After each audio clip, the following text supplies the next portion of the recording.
tamu ingkang sampun paring rawuh. Ugi dumateng sedaya pihak ingkang sampun mbiyantu nglancaraken acara punika. Mugi Allah paring rahmat lan hidayah serta mugi manten saged bangun rumah tangga ingkang sakinah, mawaddah lan warahmah.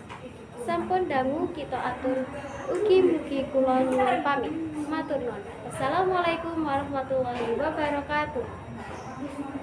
Urutan prosesi acara panggih manten ingkang setunggal yaiku temu manten, kaping kalih yaiku balangan daun sirih, kaping 3 yaiku salam pengantin putri marang pengantin kakung, kaping 4 pengantin kakung nyidek endhog mentah, kaping 5 yaiku basuh sikil pengantin kakung, kaping 6 yaiku mempelai pengantin kakung lan pengantin putri sisan wong tuwa arep ing pelaminan.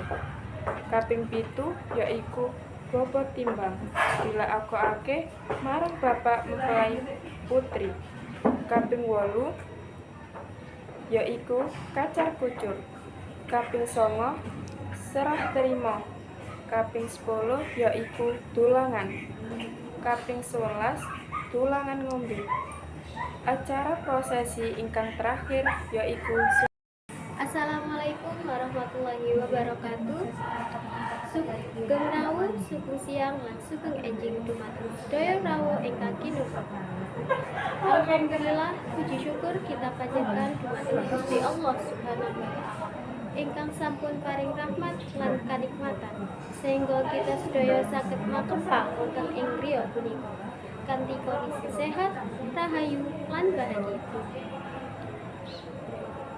Pada kesempatan istimewa kalian dinten punika kita sedaya kempal rawuh lan mengumburaken salah satunggaling tradisi budaya Jawa ingkang adiluhur.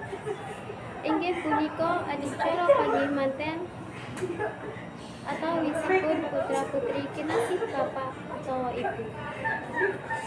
Ing dinten punika kita sami ndedonga saha nyuwun pangestu mugi-mugi adicara panggih manten punika dados wujud berkah lan pangestu kangge pengantin kakung lan putri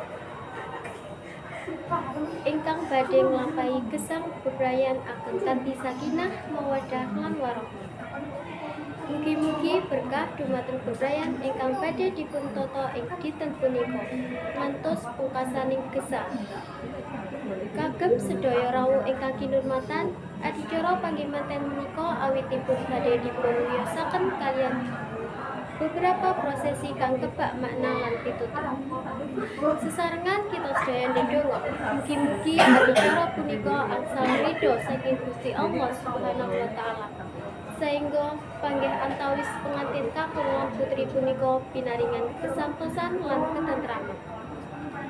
Bapak utawa ibu tamu rawuh ingkang kinurmatan, ingkang kapisan adicara punika badhe kita awali kanthi sungkeman saking pengantin dumateng tiyang sepuh. Sungkeman punika minangka wujud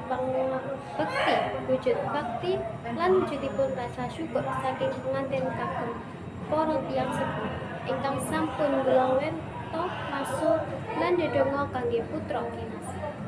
Kanthi sungkeman punika, pengantin nyuwun pangestu dumateng tiyang sepuh supados perjalanan gesangipun dipun berkahi saha dipun restu.